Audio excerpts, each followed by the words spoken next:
Assalamualaikum warahmatullahi wabarakatuh, teman-teman sekalian dan para asatidz sekalian, pemirsa dari Taslim TV. Alhamdulillah pada kesempatan saat ini saya kembali ditemani oleh istri saya, Ustazah Hini Fitri.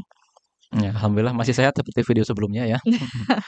Nah, ini sekarang kami akan mengelaborasi atau membahas satu bahasan yang mungkin banyak banget juga ditanyakan kepada para asatidz. Tapi disclaimer, kami hanya akan bahas di permukaannya saja karena pembahasan ini sesungguhnya punya pakarnya sendiri. Apa itu? Yaitu permasalahan gangguan sihir atau gaib di rumah dan rumah tangga. Di rumah dan di rumah tangga. Kenapa tadi kami bilang bahasan ini punya pakarnya sendiri? Fikih itu jelas ada pakarnya sendiri. Akidah ada pakarnya sendiri. Tafsir ada pakarnya sendiri. Sihir sebagai satu dimensi bahasan juga ada pakarnya sendiri. Di antaranya adalah gurunya dari guru-guru kami, Syekh Wahid bin Abdul Salam Bali, seorang ulama Salafi dari Mesir. Misalnya itu adalah guru kami juga ya. Guru dari guru kami lebih tepatnya. Nah, ada banyak orang yang akhirnya jadi was-was ya. Pertama gini, gimana sih cara kita menyikapi ancaman bahaya dari sihir dan gangguan setan dalam rumah tangga biar kita nggak was-was, tapi juga jangan jadi menyepelekan gitu Ustazah. Masya Allah, Bismillahirrahmanirrahim ya. Gimana ya caranya? Pertama, kita perlu meyakini bahwa hal-hal gaib itu nyata dan ada Ada gitu ya. bagian dari Betul. keimanan. Bagian dari keimanan, bagian dari akidah. Maka kalau misalnya kita sudah mempercayai bahwa Allah adalah Tuhan kita gitu ya, kemudian Nabi Muhammad Rasul kita, maka kita juga harus percaya bahwa ada yang namanya sihir, bahwa sihir itu ada. Jadi tidak menafikan benar-benar menafikan bahwa itu semua hanya trik belaka, Tipuan, tipuan saja gitu ya, tetapi juga jangan akhirnya jadi was-was, jadi anxiety kalau bahasa ininya sekarang cemas, ya, jadi cemas. cemas gitu kan terkait dengan sihir ini. Pertama, kita harus meyakini bahwa di atas segalanya Allah itu Maha Kuasa dan Maha Kuat, Maha Maha melindungi, Maha segalanya. Sehingga ketika misalnya kita sedang membahas bab sihir gitu, maka kita harus percaya bahwa Allah itu sangat mampu melindungi hambanya dari gangguan-gangguan sihir. Terus gimana kalau misalnya ada yang kena sihir, apakah itu berarti perlindungan Allah gagal? Enggak. Ini jadinya membahas tentang Takdir, takdir, qada ya, qadanya qada. Allah. Bahwa qada itu atau keputusan Allah itu terbagi dua ya. Ada keputusan atau kehendak Allah yang kehendak itu Allah ridhoi, ada keputusan atau kehendak Allah yang apa namanya, Yang Allah tidak tuh Allah ridhoi. nggak ridho dengan itu gitu, tapi berlangsung gitu. Contohnya ya tadi sihir. Sihir itu kalau Allah tidak menghendaki sihir itu terjadi, maka nggak akan kejadian gitu. Tetapi ketika Allah menghendaki sihir itu terjadi, Allah berarti itu adalah kehendak Allah, tetapi Allah nggak ridho dengan prakteknya gitu. Ya, itu terkait qada dan qadar ya. Maka cara paling ampuh melindungi diri kita, rumah tangga kita maupun rumah kita tuh berarti ya rumah bangunannya Rumah gitu ya. bangunannya ya. Bangunannya adalah dengan apa-apa yang sudah Rasulullah SAW tuntun gitu ya. Ada zikir-zikir paling minimal banget gitu ya. Mau tidur itu bacakan diri kita dan anak kita itu pertama doa mau tidur gitu ya. Terus Al-Fatihah, terus trikul, Nah, trikul ya. trikul. An-Nas, Al-Falaq, Al-Mu'awwidzatain, kemudian Al-Ikhlas. Itu masing-masing 3 kali, kemudian ditiupkan ya. Ini bukan jampe-jampe, ini hadis sahih gitu ya dari Rasulullah. Baca 3 kali masing-masing itu, kemudian ditiupkan, diusapkan ke seluruh tubuh gitu. Ke seluruh tubuh kita, ke seluruh tubuh anak gitu. Karena kalau misalnya udah ngantuk banget biasanya tiup aja gitu ya, nggak diusap, tiup aja, gitu ya. Itu. Kemudian ayat kursi. Dan apa namanya, doa-doa maupun potongan-potongan ayat yang terhimpun dalam zikir pagi dan petang. Maksurat. Al-Maksurat gitu ya. Al-Maksurat nih atau zikir pagi petang ini banyak versinya, tapi sebenarnya kalau dilihat itu mirip-mirip semua. Paling beda-beda dikit gitu ya, doa-doa yang dipilihnya. Itu sih yang paling utama. Terus ya tentu saja sholat gitu ya. Dan sholatnya itu harus ada sholat-sholat yang memang dilakukan di dalam rumah gitu kan. Apa namanya, ibunya harus sholat gitu kan, Atau bapaknya juga qiyamul lail terutama sesekali gitu gitu ya, ya. qiyamul lail, sholat tahajud gitu. Kemudian bacaan Quran, kan kata Rasulullah, rumah yang tidak pernah Ah, dibacakan Al-Qur'an itu seperti kuburan. kuburan gitu. Kenapa kuburan serem? Ya karena, tidak ada pembacaan Al-Qur'an Ah, di situ gitu ya, dan itu adalah tempat orang-orang yang telah tiada gitu. Maka memang dari dulu berarti kuburan tuh nyeremin gitu ya, memang. hadisnya tuh gitu kan. Kenapa akhirnya disamakan rumah itu seperti kuburan yang tidak ada kegiatan di sana gitu. Maka kalau misalnya, kita mau melindungi rumah kita, diri kita, keluarga kita dari sihir, itu tadi sih yang paling basic-nya dulu, doa-doa dan zikir-zikir harian itu nggak boleh lepas. Oke, ini menarik nih.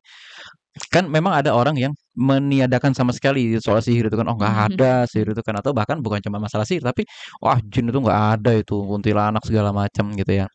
Oke, kuntilanaknya emang nggak ada, tapi jinnya ada dan jin itu bisa menyerupakan Menyerupai, dirinya menjadi apa saja. Ya, artinya jadi binatang juga bisa. Bahkan memang ada binatang-binatang tertentu yang kata Nabi Shallallahu Alaihi Wasallam merupakan perwujudan setan.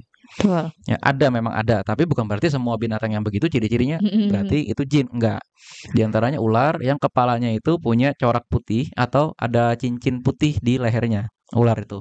Terus di antara lagi misalnya adanya burung gagak dan Mmm, lain-lain sebagainya gitu ya. Nah, tapi terlepas dari itu, kan kita pernah waktu itu sama-sama diskusi ya. Menurut kitabnya Syekh Wahid bin Abdus Salam Bali, ternyata ada beberapa ciri, ini orangnya dulu nih ya, dalam rumah tangga ketika sepasang suami istri itu terkena gangguan sihir. Pertama, dalilnya ada nggak bahwa sihir itu bisa mengganggu rumah tangga? Ada dalam surat Al-Baqarah ayat 102. Taba'u ma tatlu syayatinu ala mulki Sulaiman dan seterusnya sampai yufarriqu bainal bainal mar'i mar'i wa wa zawji. zawji. Jelas banget itu bahwa sihir bisa memisahkan antara sepasang laki-laki dan perempuan.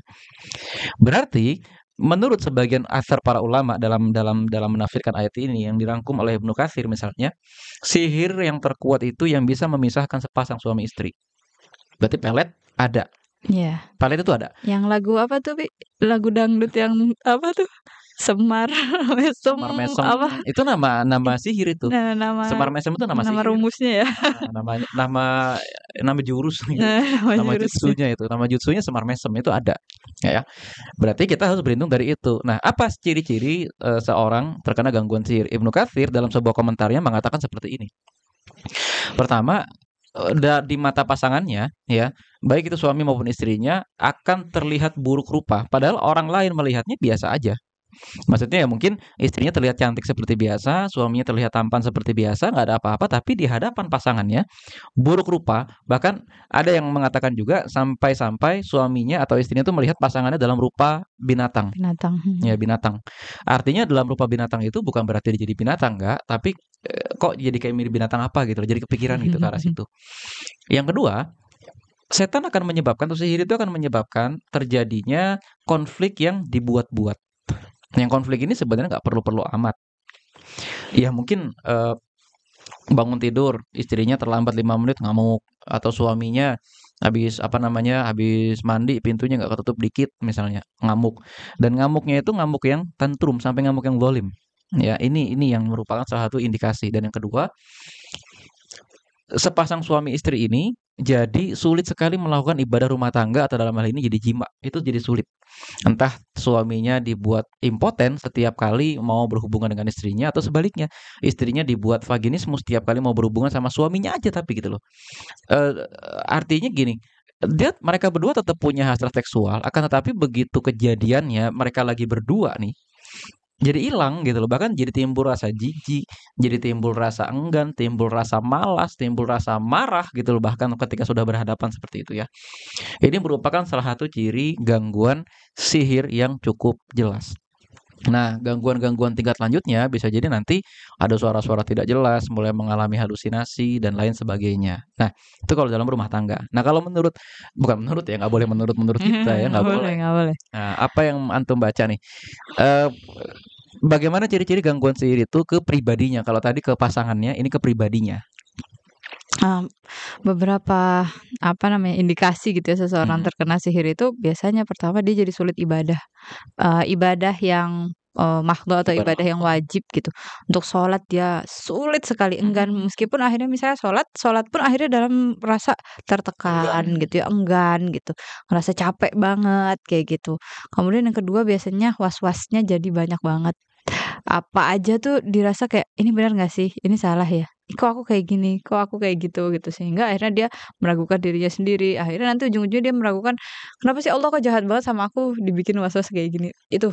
Kemudian yang berikutnya, Kalau mimpi apa gimana? ya, mimpi. Nah, Wah, mimpi ini sebenarnya ada sih indikasinya gitu ya. Makanya, Rasulullah bilang kan, "Jangan ceritakan mimpi buruk," gitu heeh, kan. Kemudian kalau mimpi buruk, meludah 3 kali. Meludah tuh ya jangan ada ludahnya banget gitu ya. iya, Apa ya, cuh-cuh gitu aja udah. cuh-cuh gitu ke kiri 3 kali, kemudian ambil wudhu gitu kan. Maka ini mengindikasi bahwa jin ataupun setan itu mungkin saja mengganggu manusia lewat mimpi, tapi nggak semua mimpi buruk tuh dari jin gitu Mhm, kan. Oh, karena bisa akumulasi rasa lelah dan lain sebagainya. Maka, apa namanya ya, itu sih ya paling indikasi-indikasinya gitu. Kemudian nanti ada juga yang akhirnya, apa namanya, dia dirinya sendiri itu juga, enggan gitu, apa, enek gitu sama pasangannya, tuh, atau jadi tertarik sama orang orang lain, lain, itu kayak dia. gitu. Nauzubillahi min dzalik. Nah, itu dia. Kalau menurut Syekh Wahid bin Abdul Salam Bali itu ada satu ciri misalnya ketika dia mau tidur tuh sulit sekali tidur. Nah, itu pun ketika Mhm. tidur melek, dikit-dikit melek, dikit-dikit melek gitu loh. Dikit-dikit terbangun dengan perasaan yang buruk ya, dengan perasaan kayak kan kalau dikit-dikit melek tapi gara-gara memang orang yang seperti itu beda lagi urusannya. Tapi kalau dia tuh melek tuh perasaan kayak nggak tenang gitu ya. Nah, kalau dalam hal mimpi, misalnya dia mimpi ketemu dengan beberapa binatang yang menyeramkan. Oh, Contohnya, iya. ya kucing yang jelek sekali gitu ya, anjing liar gitu ya, ketemu dengan serigala, ketemu dengan Ular, ular yang paling jelas kalajengking gitu kalajengking, ya, ular kalajengking. Terus dia mimpi masuk ke kuburan, juga itu merupakan salah satu ciri-ciri sihir. Dia mimpi, jalan di sebuah jalan tapi menyeramkan kanan kirinya, gelap menyeramkan itu juga menurut Syekh Wahid bin Abdul Salam Bali adalah ciri-ciri sihir. Intinya yang menyeramkan lah gitu ya. Nah, sekarang yang paling penting nih, bukan ciri-cirinya, tapi yang apa paling tuh? penting adalah gimana cara menangkal dan mencegah. Kayak menangkal dan mencegah. Kalau mengobatinya udah jelas ya pasti ruqyah ya. Ya ruqyah ruqyah. Ruqyah ruqyah tapi ruqyah syar'iyyah nih, hati-hati jangan ke orang pinter. Ya, jangan ke Ke orang pinter tapi pergi eee, ke orang yang fakih. iya betul, Ya, ke orang yang banyak ya sekarang ya udah ada gitu kan klinik-klinik khusus ruqyah syar'iyyah gitu. Itu untuk pengobatannya, tapi kalau untuk mencegahnya tadi sih sebenarnya gitu ya. Kita pertama harus tahu, harus mengilmui gitu terkait dengan ilmu akidah. Ini dasar banget gitu, mhm. karena ternyata, apa ya namanya, sihir itu tuh nggak bisa nyerang orang sembarangan, orang tuh nggak kena gitu loh, nggak Iya, sembarang orang tuh bisa segampang itu kena sihir gitu kan. Nah, kalau misalnya kita udah ada basic akidahnya gitu ya, kita paham bahwa Allah nih yang maha melindungi, maha menjaga, kemudian meyakini itu dengan, hati gitu ya, kemudian melakukan dengan, prakteknya itu ya sholat, dan kemudian zikir tadi, kemudian, bacaan-bacaan doa dan Al-Qur'an, nah itu udah jadi salah satu pencegah gitu. Kemudian kalau di rumah, sebenarnya apa namanya, itu, harus jadi kebiasaan sih ya, bahwa harus ada Al-Qur'an yang diperdengarkan di dalam rumah. Tapi ini diperdengarkannya itu bukan setel murotal terus kita ngapain gitu, bukan ya. Karena, emang setelan murotal itu lebih baik daripada setelan yang lain, musik dan lain-lain, tapi nggak ada ruhnya, betul. Ya gitu. kita kan sambil nyuci, sambil apa ya. Betul. Jadi, bahkan ini tuh sebagai jadi perdebatan juga gitu di ulama, boleh nggak sih kita nyetel murotal tapi kita nggak dengerin seksama, padahal perintahnya itu, wa idza Mendengarkan. heeh, ketika dibacakan Al-Qur'an, dengarkan gitu, simak gitu. Simak tuh berarti duduk diam dengerin gitu. Nah, maka apa namanya, yang dimaksud dengan memperdengarkan Al-Qur'an di rumah ini adalah membaca Al-Qur'annya gitu, orangnya, manusianya yang baca, orang rumahnya yang baca gitu. Nah, kemudian apalagi ya, sholat pasti sholat 5 waktu, menjaga kebersihan rumah, Nah ini nih, ini PR ya ini yang semua PR nih. sekeluarga gitu, apa namanya, tidak mengundang, apa ya, ya kemungkinan-kemungkinan gitu ya jin bersarang gitu. Bahkan hal sesepele buang air panas ke lobang aja itu Rasulullah ngajarin loh gitu. Caranya tuh ya kita ta'awuz dulu gitu kan, ta'awuz bismillah baru buang, atau misalnya mau ngelempar ke pohon, ke semak-semak, kemana itu harus ta'awuz bismillah dulu, ngelempar apapun itu gitu kan. Karena kata Rasulullah itu bisa jadi, ada rumahnya setan di situ. Nah, Rumahnya setannya jin. rumahnya jin gitu ya, jin, bukan setan. Ada perbedaannya Ya. jin sama setan sama iblis nih nanti ada beda-bedanya. Maka dari kehati-hatian itu tentu saja itu diketahui dengan berilmu gitu ya, dengan belajar. Nah, itu nanti bisa membentengi diri kita dari sihir-sihir tersebut gitu. Karena memang sihir itu tadi sebelumnya kita diskusi ya, sihir itu Iya, ada banyak bentuknya kan. ada banyak Heeh, jenisnya. ada banyak jenisnya. Ada apa aja tuh, Bi? Ya, pertama mungkin ada yang memang sihir yang menggunakan kekuatan ghaib, ya, Mhm. yang bisa literally bisa membunuh, menanam paku, dan lain sebagainya Mhm. gitu ya. Ada juga sihir yang merupakan tipuan mata karena peristiwa fisika di sana. Ada juga yang merupakan kekuatan kata-kata. Kekuatan kata-kata itu sebagaimana sabda Rasulullah Shallallahu Alaihi Wasallam, kata-kata yang indah adalah bagian dari sihir. Nah, gitu ya. Nah, paling terakhir saya izin melengkapi gitu ya, hal-hal fisik yang bisa kita lakukan. Kalau tadi kan zikir, doa segala macam ya, hal-hal fisik yang bisa kita lakukan untuk mencegah sihir, ada nih perintahnya dari Rasulullah Shallallahu Alaihi Wasallam. Misalnya, ada beberapa hewan yang wajib dibunuh kalau kita ketemu. Nah, Mhm. karena menurut sebagian ulama, selain karena memang hewan itu bisa beracun, Mencelakai. jelek, dan lain sebagainya, hewan ini memang bisa menjadi perwujudan jin. Di antaranya ular hitam, ular aja deh, ular yang kalau masuk rumah gitu ya. Lalu kemudian dia anjing gila, kalajengking, burung gagak gitu ya. Dan ada beberapa hewan-hewan lain dalam hadis-hadis yang terpisah. Nah, kemudian ya setiap azan maghrib tutup pintu Oh dan iya tutup betul. jendela. Artinya menutup semua lubang yang bisa masuk ke dalam rumah lah gitu bahasanya ya. Lalu yang ketiga, kan kita tahu ya bahwa makanan jin adalah kotoran dan tulang-tulang sisa makanan. Otomatis berarti letakkan itu di luar, jangan letakkan di dalam rumah karena sama aja itu mengundang jin. Ya, lalu yang ketiga, tentu saja gitu ya, menghilangkan patung. Oh iya. Ini yang paling penting, action figure gitu ya. Bedakan dengan mainan anak-anak. Mainan anak-anak adalah sesuatu yang mubah. Akan tetapi patung manusia, patung binatang dalam dimensi yang jelas gitu ya. Foto manusia yang dengan dimensi yang apa namanya, yang jelas gitu ya. Itu merupakan sesuatu yang dilarang dan menjadi salah satu media agar jin itu bersarang di sana. Sisanya nanti ya teman-teman dianjurkan untuk memeriksa setiap lubang, adakah tempat penghuninya binatang-binatang tidak jelas gitu ya. Adakah di rumah kita sumber bau? Karena malaikat tidak akan masuk ke tempat yang bau dan sebaliknya jin atau setan ya, jin yang jahat dan munafik itu menyukai tempat-tempat yang Kotor. kotor, bau, tidak pernah dihuni manusia. Artinya ada satu ruangan kosong nggak pernah kita lihat, ya itu biasanya jin di situ. Ya, nah kira-kira teman-teman sekalian itu aja ya. Sisanya banyak-banyak doa aja kali ya. Masuk kamar mandi, mau tidur, mau apa, bahkan Masuk mau jima aja rumah. tuh ada doanya gitu kan. Masuk rumah, mau makan, basmalah itu ada minimal banget tuh basmalah Mhm. ya. Kira-kira itu ya, mudah-mudahan rumah tangga kita dihindarkan dari gangguan-gangguan gaib dan selalu dilindungi oleh Allah Subhanahu wa taala. Amin ya rabbal Assalamualaikum alamin. warahmatullahi wabarakatuh. Waalaikumsalam Jazakumullah khairan ustazah. warahmatullah. Jazakallah khair.